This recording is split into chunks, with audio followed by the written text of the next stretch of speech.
Okay.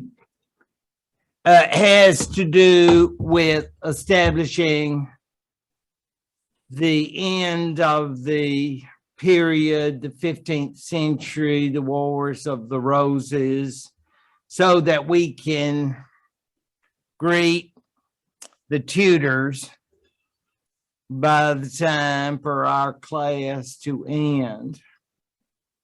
This period of Lancastrians and Yorkists is all about, it seems, ushering in the Tudors, which is probably not fair to them, because I dare say they did not think of themselves that way. But in the long perspective, it's hard to avoid it, isn't it?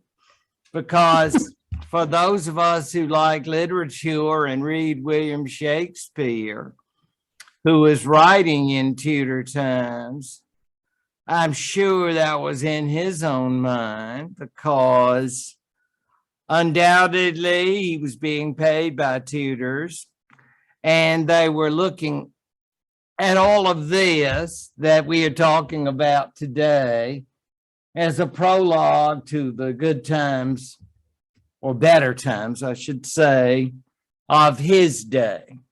And that, of course, being Good Queen Bess, as we all know. So let's start out by just noting the tree. It's a big one, and it's merely to get us to a sense of where we need to be in terms of understanding these Wars of the Roses. I'll forget the complications of Tudors, because that's a whole nother issue and set of problems. Let us merely note that we're talking about the Lancastrians, and you'll see them there in red. And below Henry VI, Edward of Westminster, he is called by history.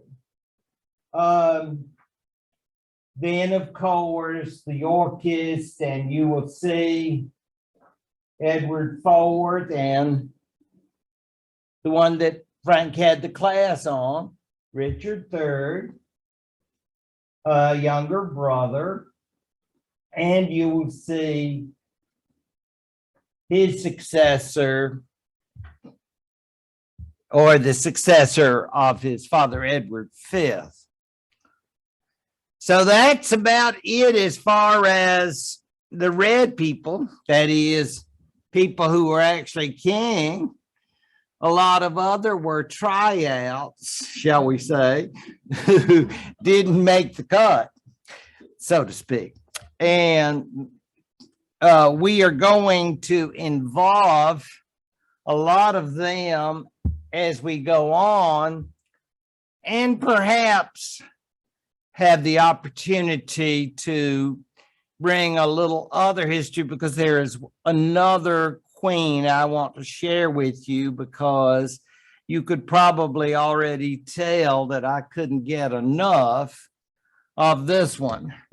Margaret of Anjou. I think anybody who becomes queen at what, 15, or when most people are not, shall we say, mature or ready for a lot of responsibility, and she's sent over to England, and she is then married to a man whose mind is quickly going. And then she will have to take charge rapidly. She will become pregnant within a few years, and have to guide him towards dealing with, shall we say, upstart advisors who happen to be his cousins, and try to maintain the government, presumably for their son. And that, of course, will be Edward.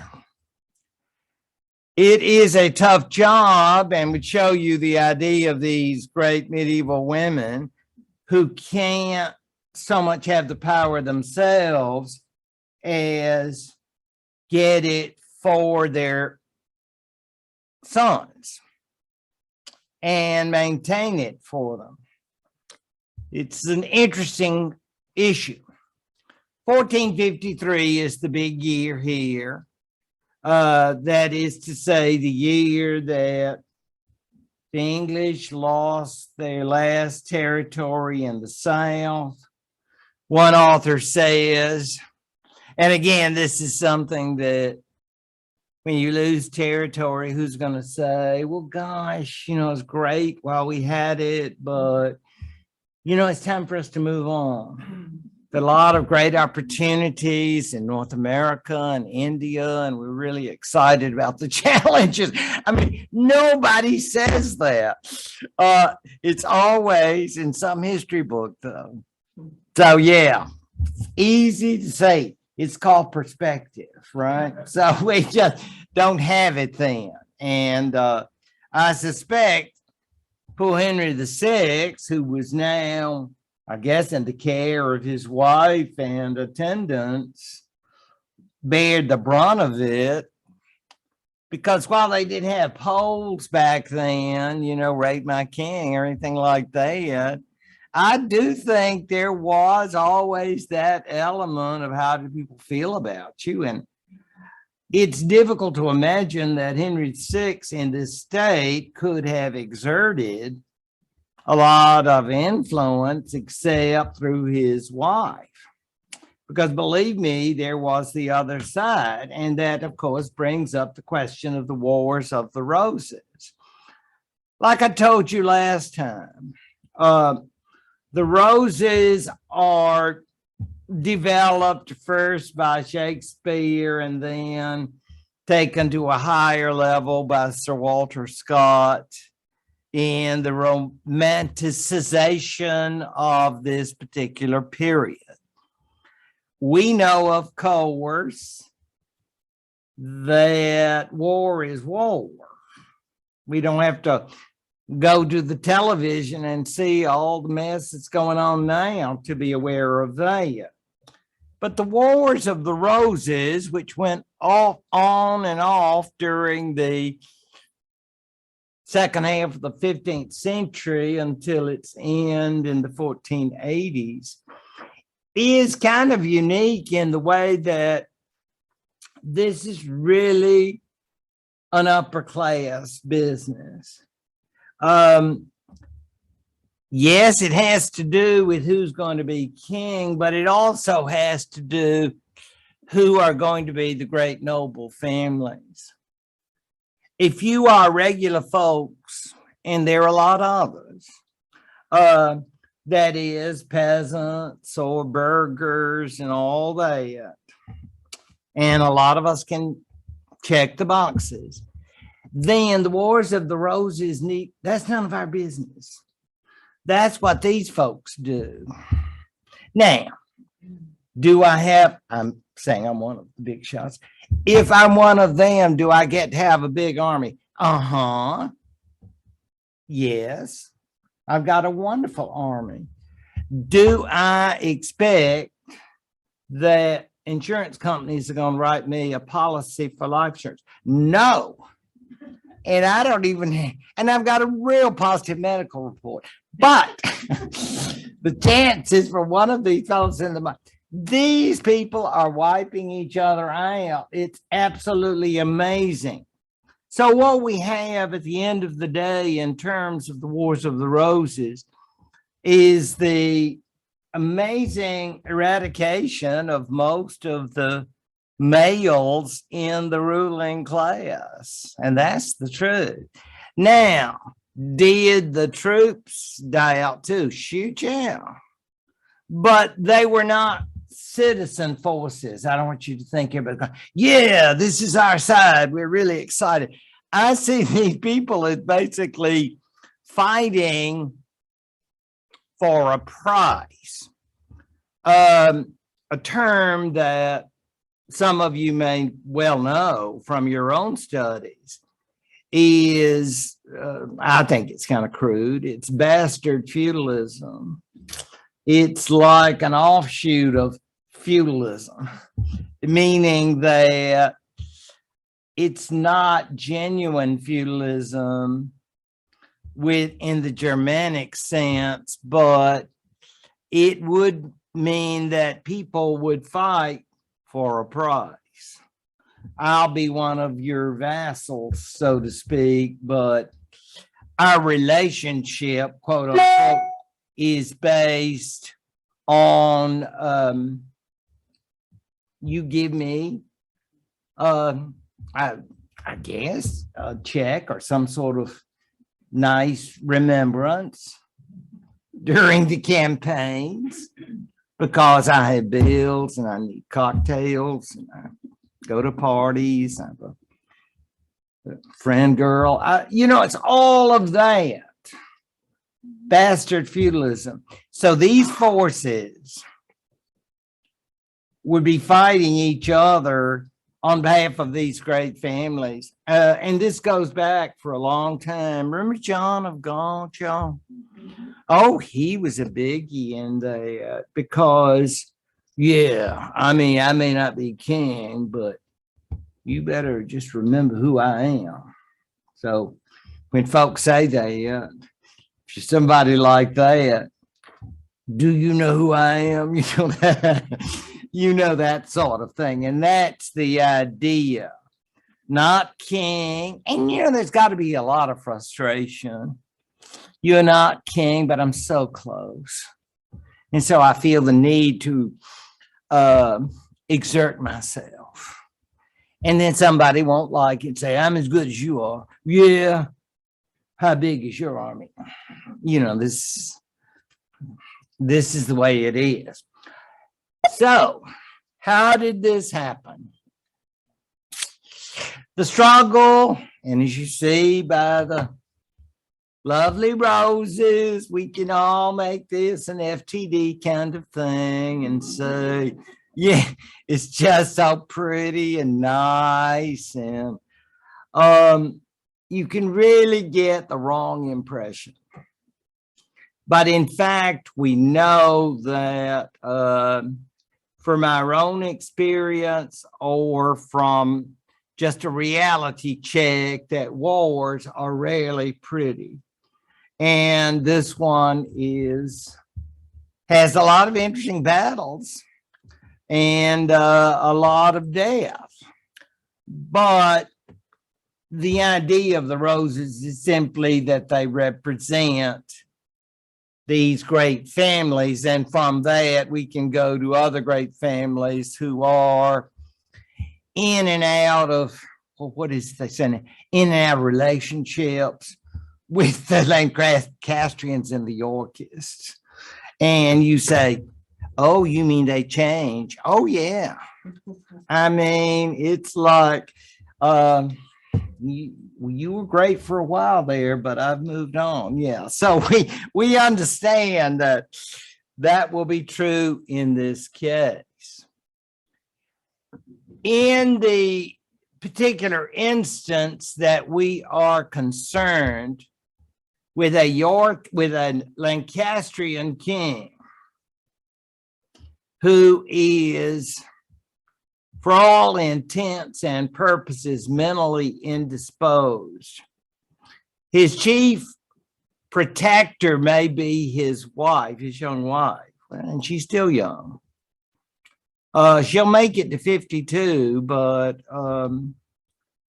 there's no question that she had a hard road to play, and she had to deal with the cousin of the king. His name, Richard of York. He came from one of the family members, just like the Lancastrians came from one of the sons of Edward III, and now these Yorkists come from another one. And we'll see that again if we like to on our tree.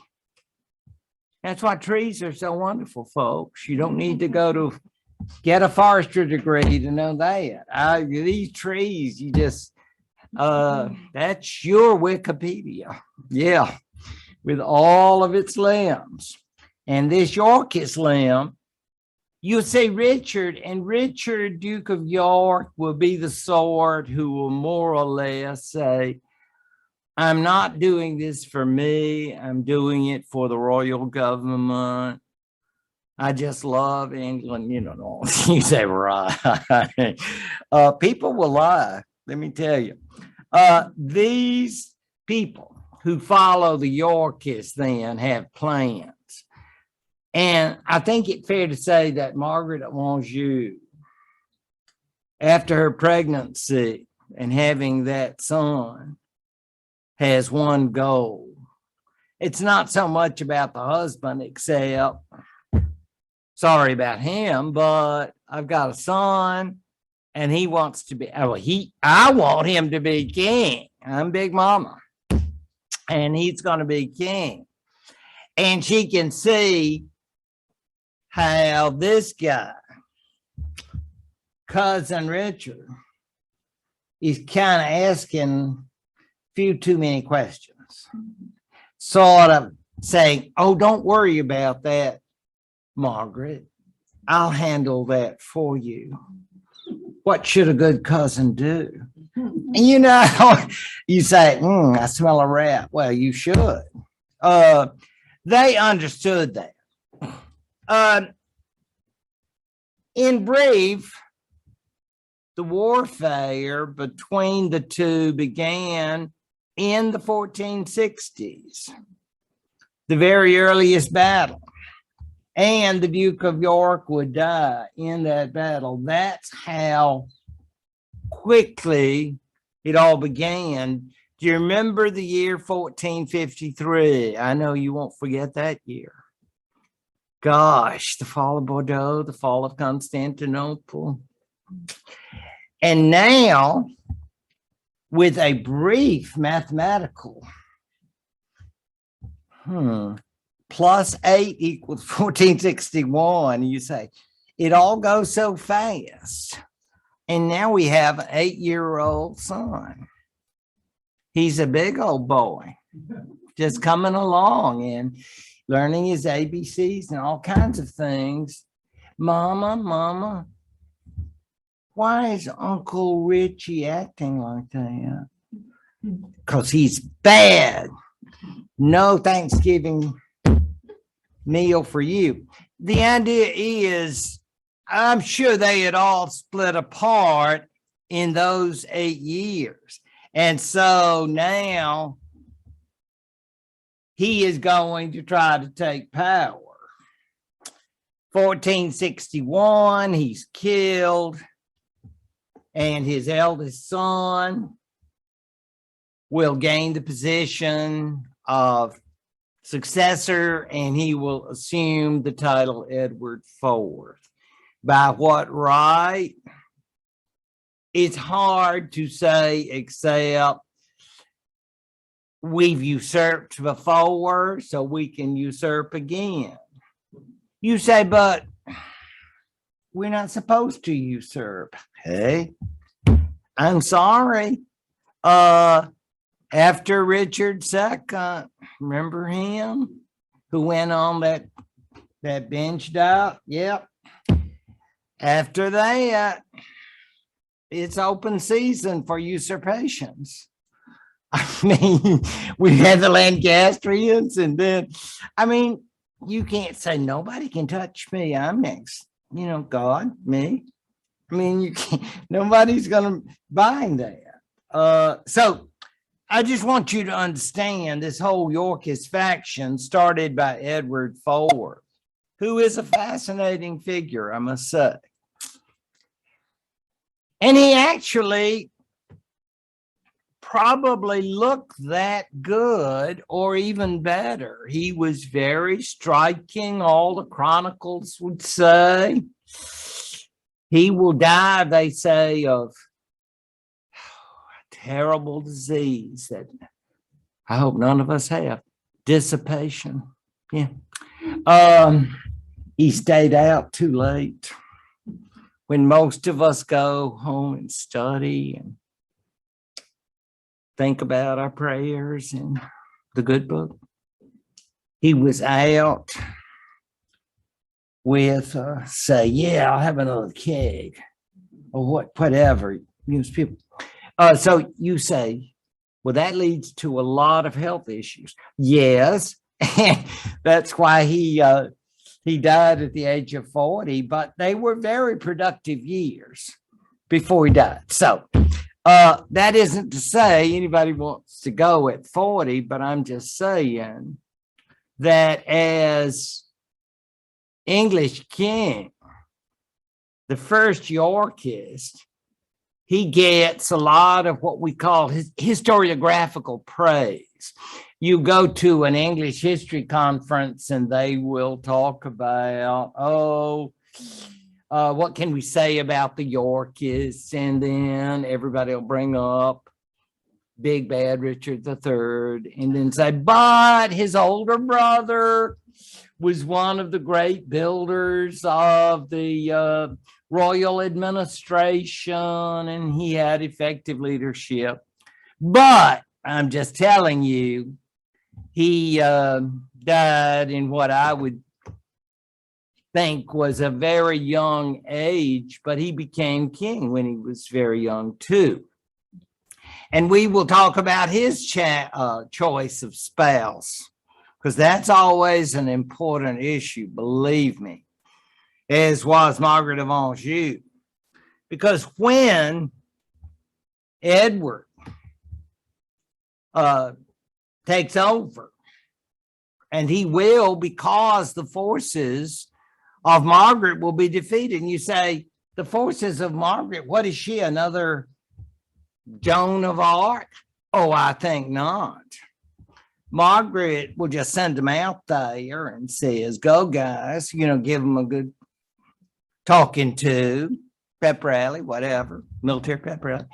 And go do this for the king and do this for Eddie, little Eddie.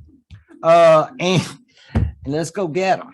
Because she's not going to go out there and you're a queen. You don't do those things.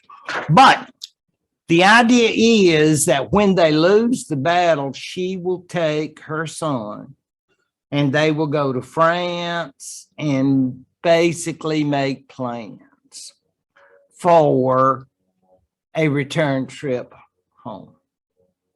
Because she's from France originally, right? But because the Yorkists had prevailed in this case. Now, as such, and this is interesting to me, Henry VI, whose mind is virtually gone, will have been, I'd say, locked up or confined, but it's fair to say that he had no plans because he had no mind to take back over or question, gosh, I'm going to call room service and complain about my suite. I don't think, it's not like he knows he's in the Tower of London, but he is confined there. And it's interesting, and just thought about this, you say, well, why didn't they just run him through? That's a very good question. I don't know. Is it just better to have just kept him there? But he is, in the eyes of Lancastrians, still the king, insane or not. It's not like they are ready to just say, you all have won. Let's all join hands and get behind everyone. Only in fairy tales is that the way these things happen. This is all about Margaret's son's rights. And we ain't forgetting. That is very important. They do come back. I think Edward is startled. he will end up temporarily leaving to sort of recoup. This is absolutely amazing to me that you got Margaret with the little boy. Well, I guess he's not so little anymore, big boy. And they unlock the king who's been put away and say, now, Henry, come on, sit down on the throne here. And so he is like interim king. I mean, it's very, very weird. But that's why it is while Edward is trying to recover. And all of this, as you see, in 1470. How long will this be? Oh, about a year, maybe less. But it is weird to think about, you know, suddenly, hi, honey, we're back. You know, I know, isn't that weird? I never could figure out why he allows this, because he's still. Who is he? Edward. Because he can't. For a few seconds and they throw him out, but his military strength, his military wherewithal had faltered. And I'll have more to say about that if I have time, because I think it's very interesting, and that allows me to bring in someone who was known as the Kingmaker, who is a very, very interesting figure.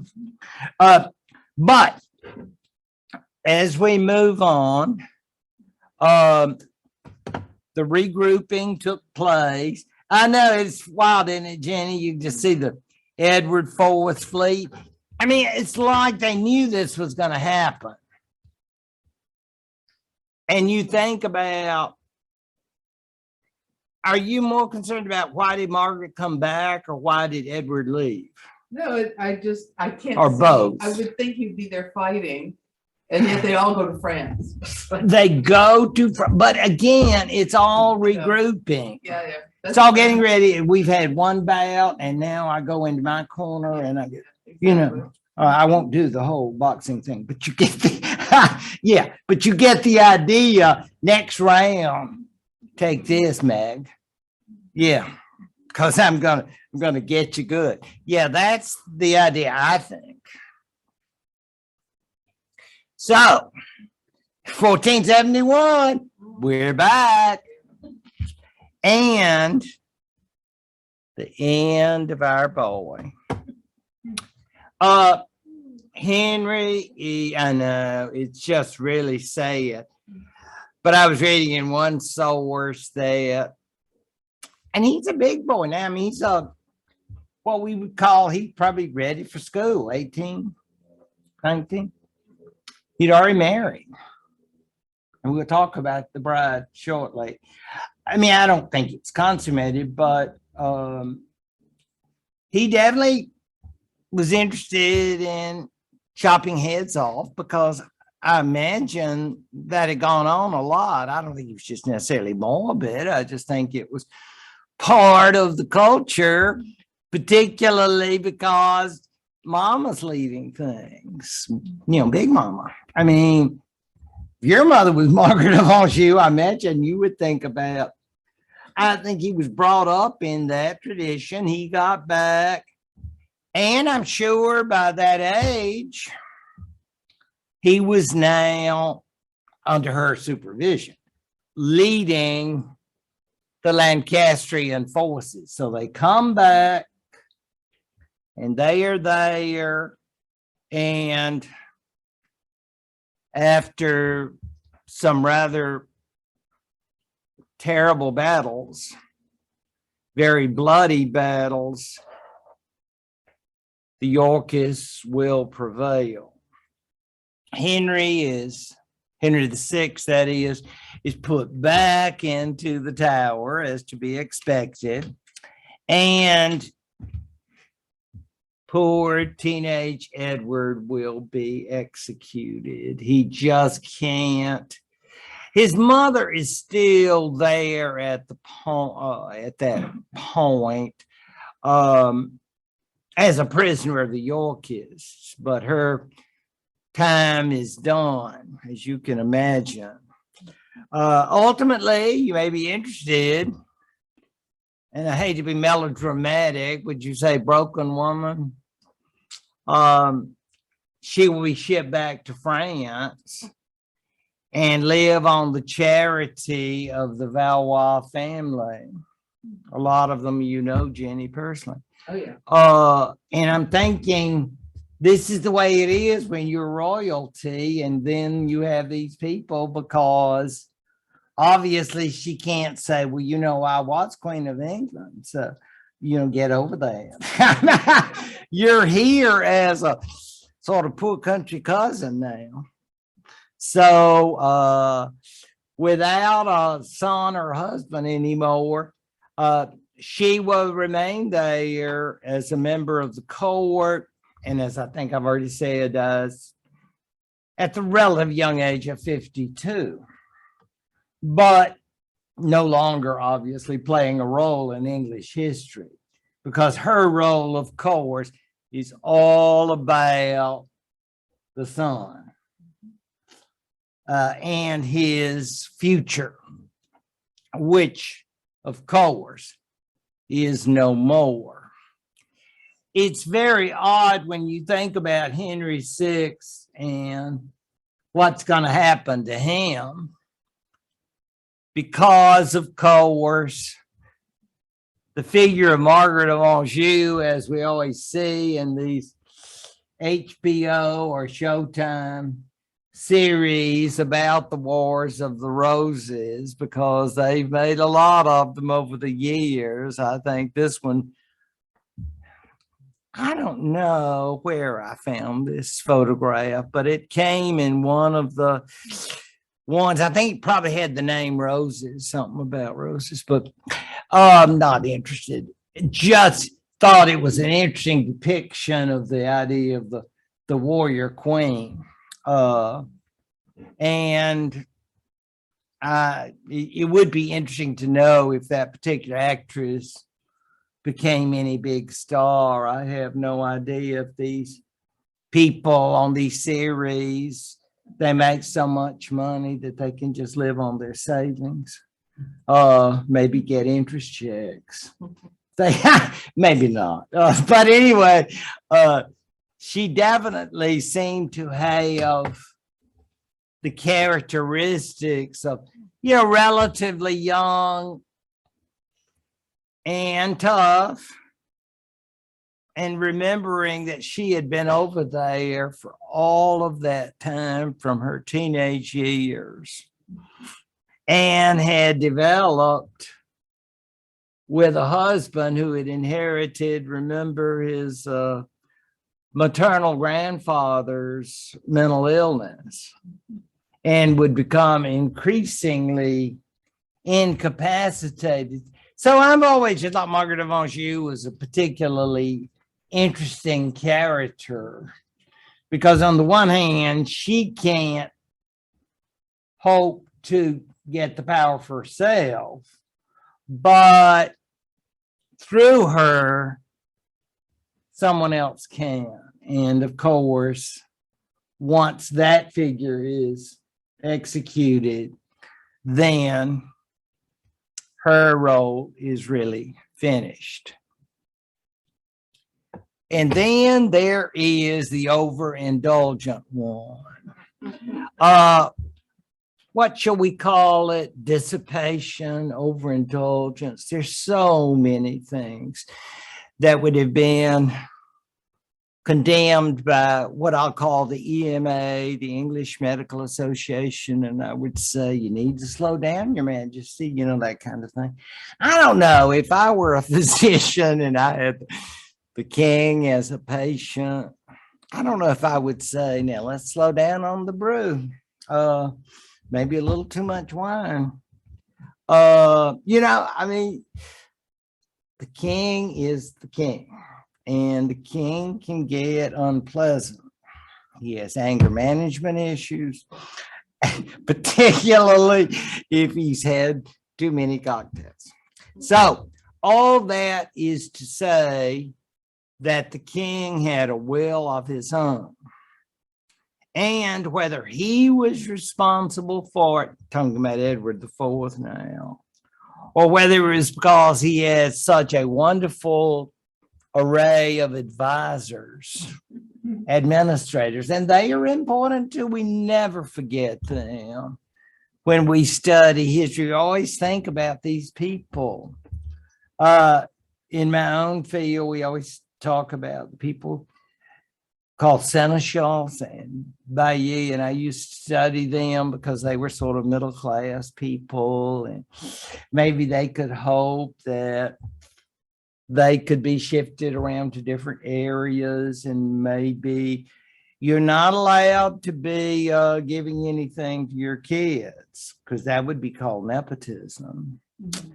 But you can serve the king and be devoted, and you know what you might get? A title. Yeah. And you say, well, what would a title be? Well, shoot, then you would get to join the country club. You would get to hold up your nose just like all of the other big folks. That's the idea. I mean, everybody wants something. And so often these administrators who will be involved. And yes, I'm sure there was some nepotism with these Yorkies, a variety of people who were thinking opportunities because of the king. Now, if you're a Lancastrian, you know what I'd do? Retire. I would go to France. I would take a long trip to see all the sights. We all love France. And so, or maybe go to Spain. That'd be nice. Go up to Belgium. I don't know. I just would not want to be around and say, aren't you a Lancastrian? I thought I recognized you, but from the last execution.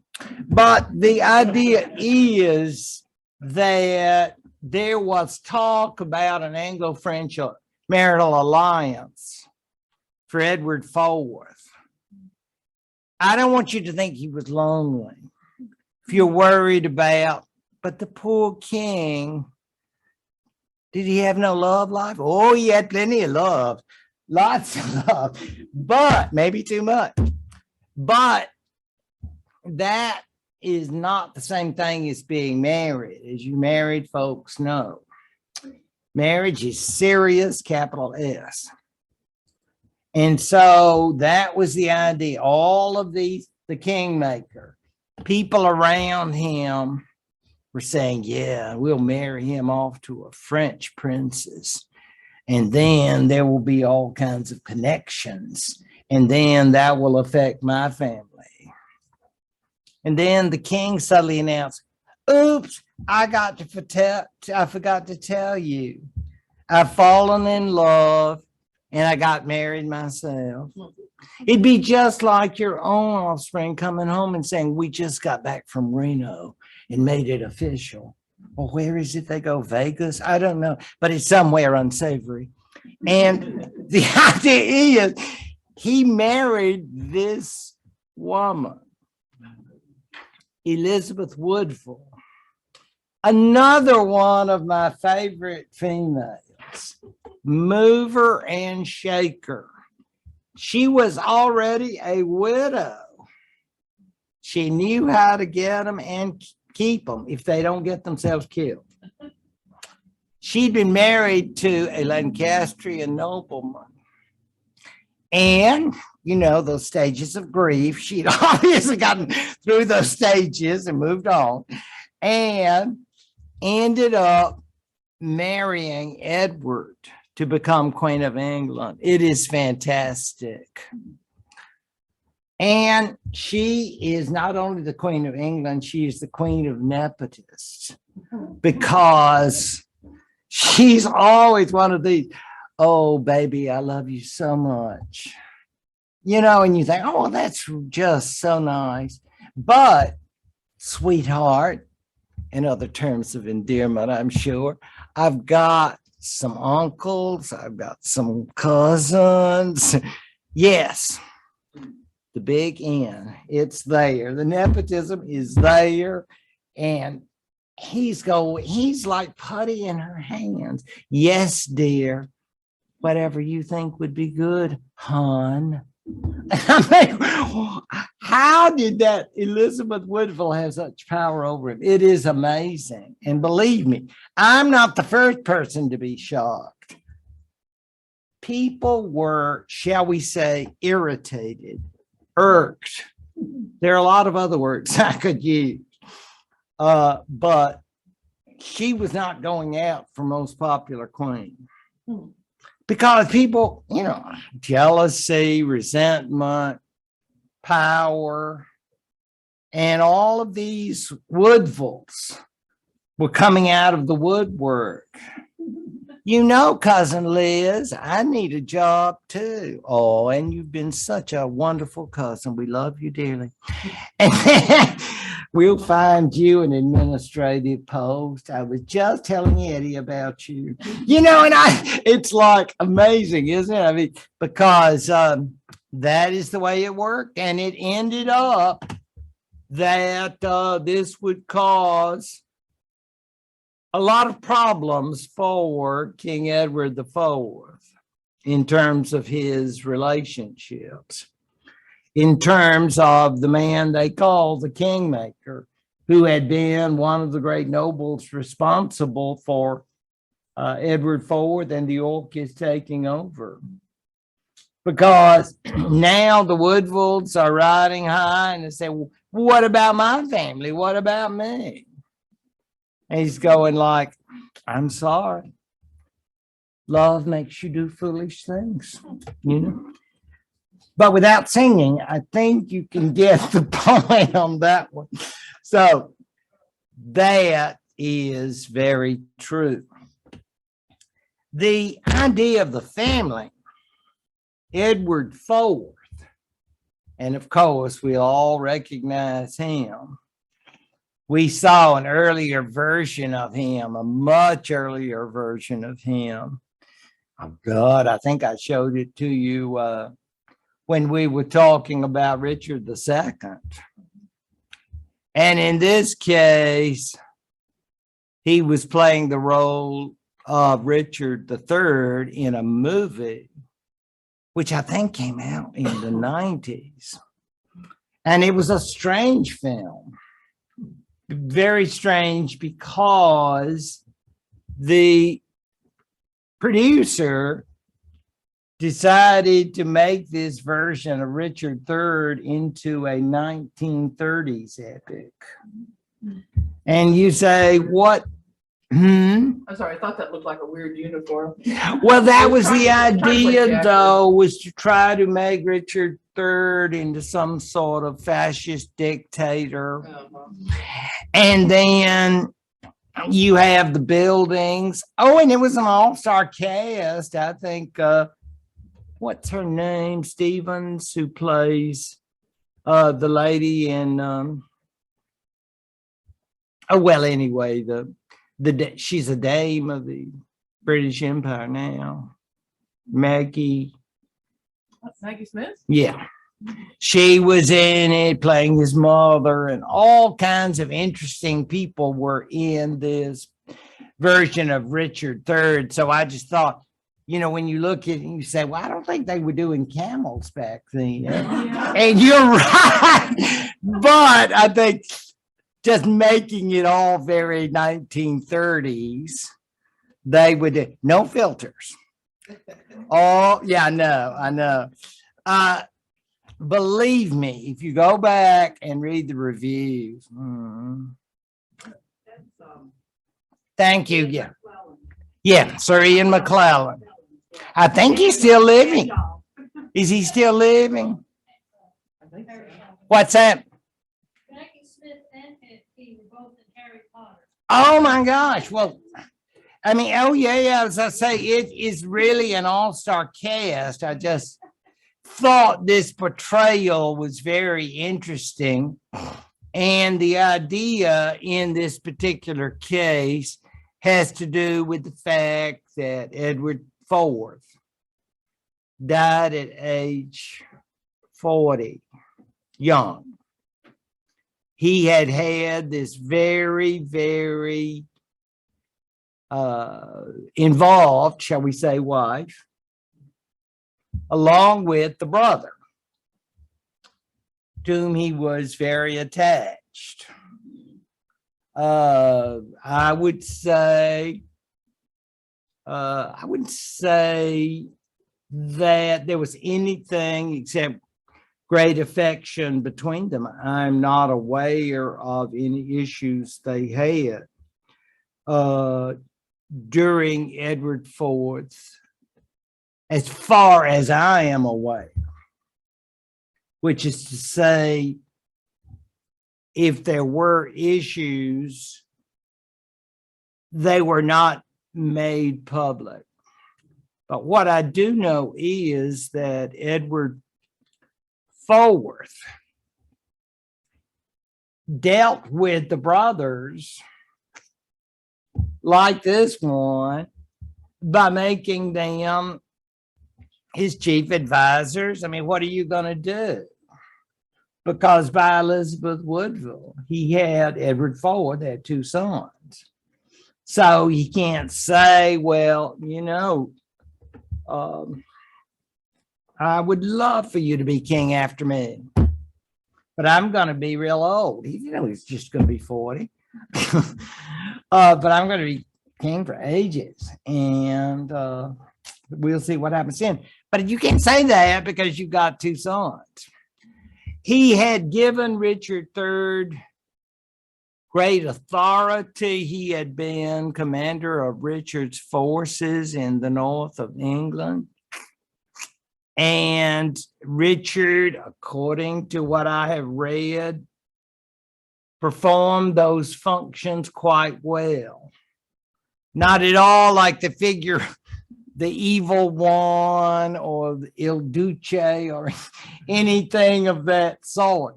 We have the idea of the effective younger brother who is devoted to the king. And the title Duke of Gloucester was a very, very significant one. So, when Edward IV died, as we all know, instead of looking after the young boys, he took over and did this awful deed. But as a counter proposal, is it possible? I'm not saying it was. Notice I made that interrogative. Is it possible that he honestly did feel the 2 sons were illegitimate and therefore not true possibilities for the throne? I'm not saying that's true, but I am saying that at this time, the idea of legitimacy and concerns for the throne were still in effect. So, the marriage with Elizabeth Woodville, how do we know about the marriage? Because the king told us about it. But that's all we got. Well, I mean, if you went, not you, but I mean, if somebody went and came back from Vegas or some other place and said, we met Elvis and danced and all of that, I went to the Chapel of Love. You know, you see these sordid, lurid things. Well, I hope you don't, but you hear about them because may your life be cheap. But for those who know about these tawdry places, how do we know that Elizabeth Woodville, a widow, she may have said, She was a widow. huh? How do we know she was a widow? Oh, goodness, you're not suggesting. That's what he suggested. That she was married. Who is that? He suggested it when she was married to whoever she married, his brother. Therefore, it was an illegal marriage. Therefore, the kids. Oh, no, that's not the idea that I had. No, that's what I heard. Well, I'll tell you what I heard then. I heard that basically the marriage never took place, or as we used to say in South Georgia, they took up. Now, that is not good English. So don't repeat that, okay? but I don't think people say that anymore. But the idea being that it was not a legitimate marriage. And again, doubting the word of the king seems very odd to me. But if he's no longer around, and we don't like the Woodvilles. A lot of Woodvilles to get rid of. A lot of, and they produce more Woodvilles. Let me tell you, they are very big on reproduction 101. So yes, so they keep on keeping on. And so all of that idea of the authority of these people. So they are declared illegitimate, and for reasons that are questionable, the one who is called Edward V, and some of you may recognize this famous depiction of the children and now nobody knows that's true because no one ever saw them again after they were taken into the Tower of London. So we don't know exactly what. There is no reason to doubt, whatever you may think of Richard III, that these children were disposed of. I don't think there's anybody who doubts that anymore, unless the professor at Leicester. You think not? I think not too. I mean, I think they were disposed of, but I don't think necessarily Richard did it. Well, but whatever the case, they were gone. They're not in the picture. He's blamed for it, but Not a recent. I'm sorry. Wasn't there a recent discovery of children's bones? Yes, there were. In the No, tower. well, not recent, but In yeah. the Tower of London. Yes, that is exactly right.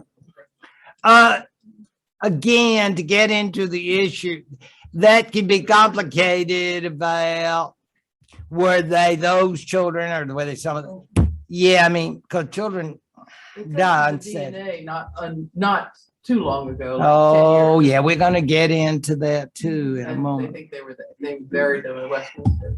It just, as far as that issue, let's just say that they were no more and they were never seen again, and that's really all that matters. The details, I mean, the pillows and the Shakespearean aspects here, obviously we'll never know, but Those boys hardly look 10 to 13. no, Jenny, it's just artistry, isn't it? It's just lovely depictions. Oh, yeah. To make you think of, yeah, go ahead, Mark. Do you know the artist or not? I don't offhand, but it's easy to find out.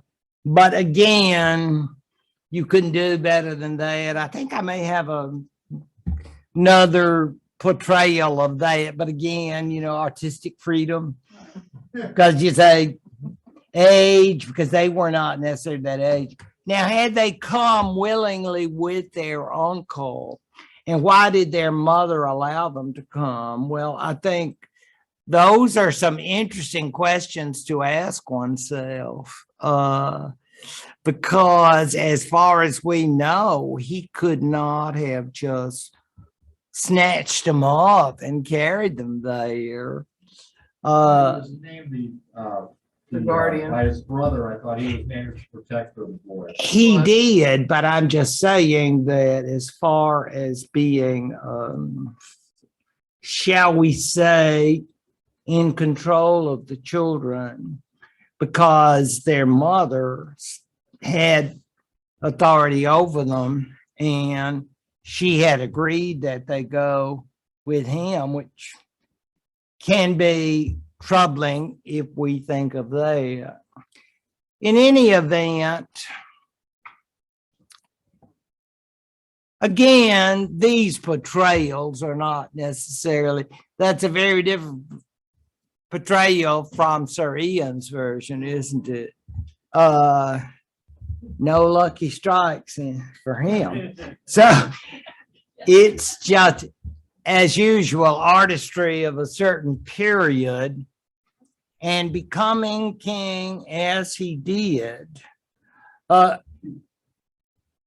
In 1483, it will be obviously under a cloud from the beginning. I think there were always rumors. I'm sure his sister-in-law, having lost 2 children, so there never, as far as I'm aware, anyone who's saying he didn't really do this or he's a victim. There's a good crowd that says it. Oh, there's a It's Richard. not the majority by any stretch. but There it's is a crowd. Richard III Society Yes, there that is. says it constantly. I'm talking about contemporaries. Okay. So the idea of the hunchback and all of that is Shakespearean. Al Pacino, in his version of Richard III long ago, he did it. You could get that on YouTube sometime. You go, Al, give it a break. I mean, you don't have to do that. They'll give you big checks anyway. But yeah, I mean, it's just a whole, how evil can you be? Do you have to be Igor and you have, it's all of that. It's almost just embarrassing. It didn't last long. He did it on Broadway, Richard III. And you think, well, I mean, he did so many great things. Now, Henry Tudor will now become king, and the pride of Wales. You say, Wales? We're going to have a Welshman. Well, he's got some Welsh in him, and we'll talk about that in a minute. But that, of course, is the end to the brief into the short, the Yorkist in a certain way. At least if we go through the male line. Why Henry? That, of course, is a very interesting question because he had a claim, but it was not an enormous claim. It's a teeny weeny claim. But winning on the battlefield is the best claim of all when the other person is dead. And then you say, would anybody like to debate who's king now? And so that's Henry Tudor. Now, 2012, many of you will know the Leicester story. That's possibly why the University of Leicester wanted to do That's exactly right. yeah. They really did help put Leicester on the map because I think a lot of people who visit the UK, even Rick Steves would not say you just need to go to Leicester. But then suddenly about that time, it's like, you got to go to Leicester. It's exciting. They found the bones of Richard III. And can you imagine being with the Leicester Chamber of Commerce and how excited the T-shirt sales and the mugs? Get your Leicester stuff. Nobody used to talk about that. Nobody. But they found them in the lot because this always just goes, no dead mono because that side, the Battle of Bosworth Field, who would ever have thought in 2012? It's right there. That's what, Yeah, it's okay. there, and they had the bones, and I mean, it's almost like some of these things like the CSI shows, and you have the pathologist. and all the excitement when all these British forensic pathologists came and examined the bones. Because I mean, it would be, yeah, Class that I recommended will go through the archaeology. Yeah. How this was done, and absolutely. it will also mention that he does have a curved spine. Yep. So that would be interesting to see.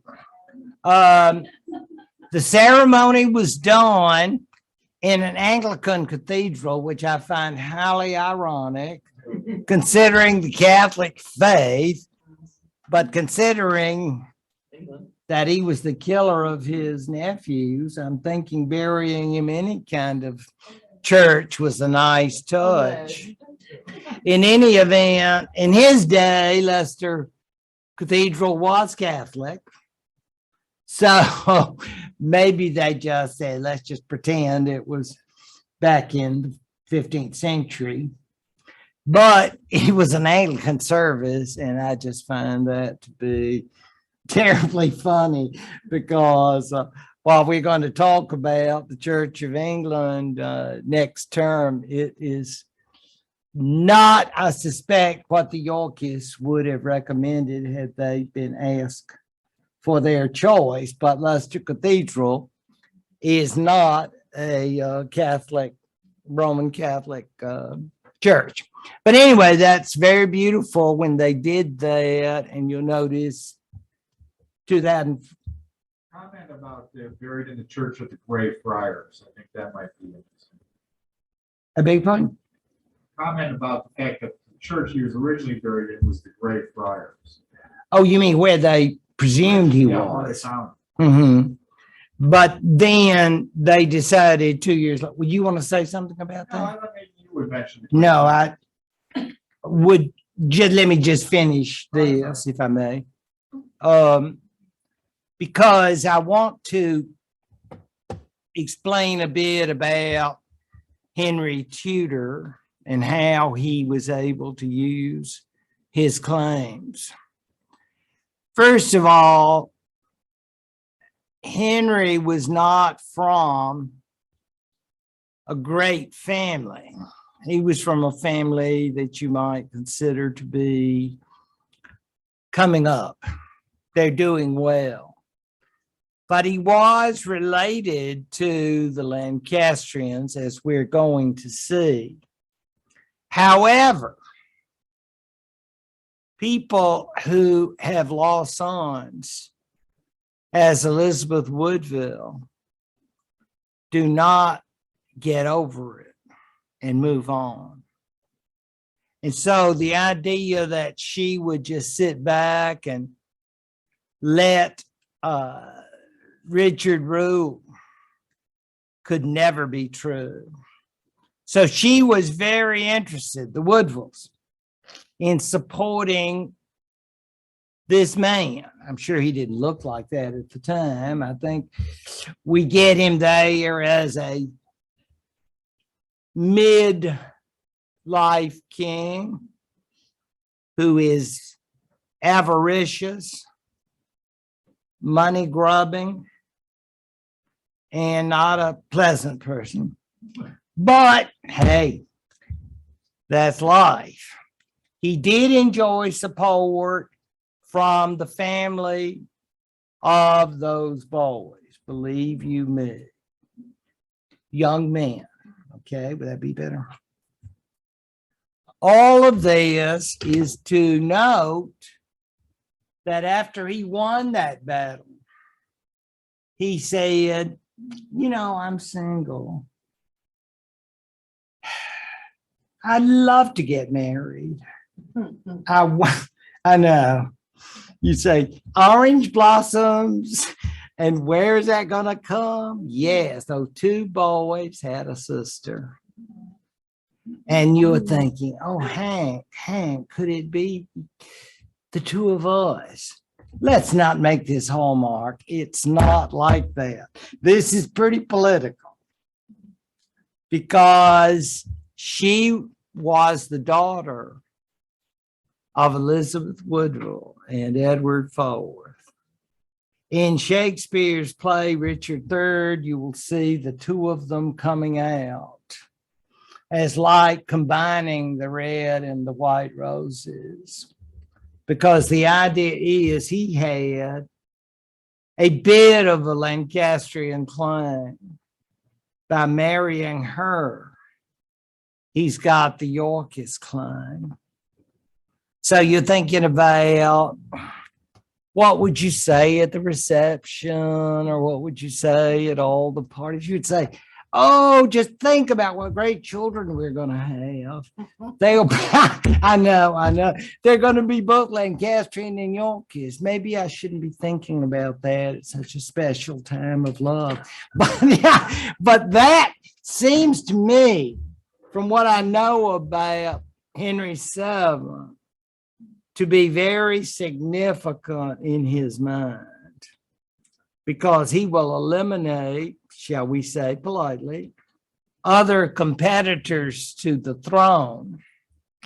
And at the same time, he will now be, in a certain way, the bearer of the Yorkist blessings. Now,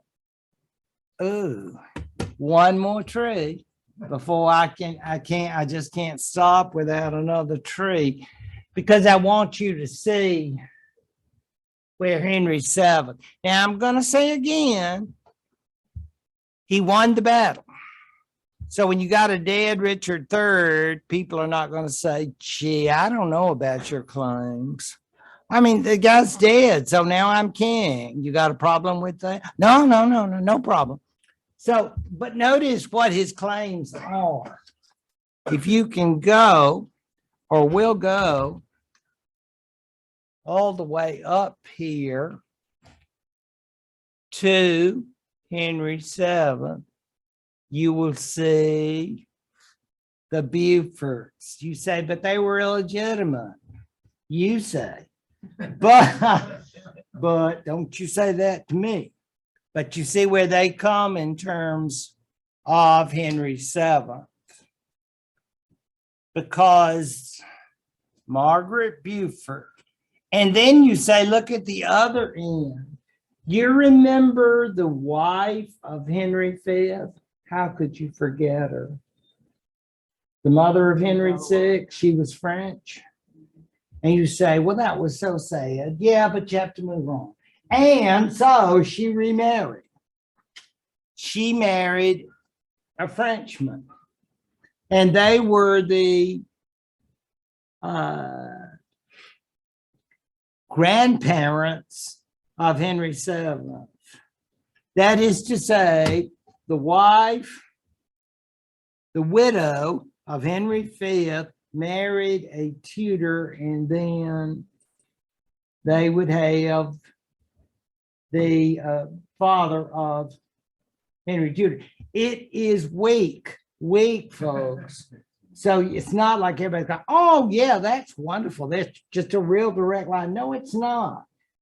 He married a Yorkist. His grandmother was French, but connected to a Lancastrian king. So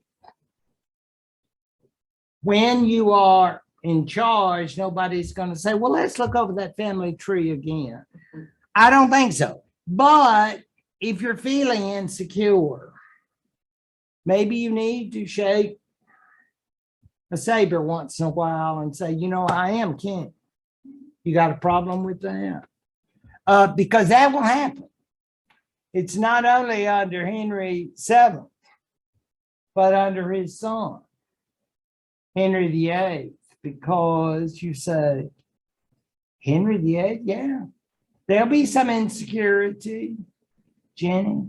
I'm sorry, I was looking for Arthur. I thought he should be over there by Margaret or something. Yeah, we're going to talk about that in the spring. I Why just should he didn't over? want to get, Sorry, bye-bye. I didn't want to get into that at this stage because I wanted to focus on the earlier. So all of this then is to say that he made it by dint of some relatives and he was married to Elizabeth of York. And so he was now king. It was the end of the 15th century. And Frank, now maybe you could tell them about. Oh, no, that's okay. I just thought The- maybe you wanted to mention the Grey Friars piece. I thought it was interesting. Well, go right ahead. Then. Well, you want- okay, so Richard III was killed. Okay, he was, his body was not treated very well, to put it bluntly. And he was taken to a chapel, which was by the group called the Grey Friars. They had this chapel there, and they buried him in a very specific place because that is where you would always bury a king. And so when they did the research on how to find the body, and because they found the original Grey Friars Chapel, when they did that research, they looked in that, they found areas that would be where you would bury a king. And lo and behold, underneath the parking lot, which is where that actually had turned into over hundreds of years, the chapel had been destroyed by the Catholic Church being basically removed from England by Henry VIII, I believe, would started that off. We'll talk about But, that. which we will talk about.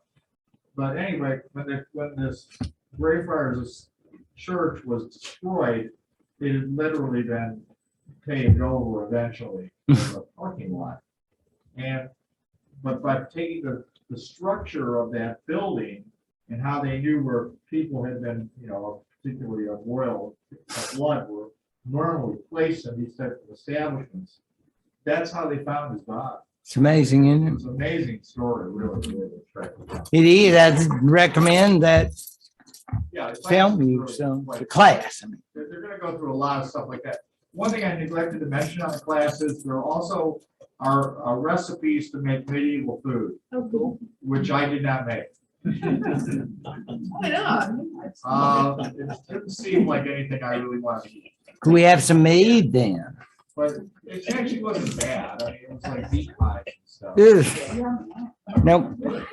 Better stick to my salads. But anyway, thank y'all. And I hope to see everybody in the spring, March 28th. Thank you. Thank you. Thank y'all. Appreciate it. Unless there's a Zoom question. All right. Do you like that chart though? I got that structured on some tourist shops, place because I mean, it was. we can see. They didn't have the same vegetables we have.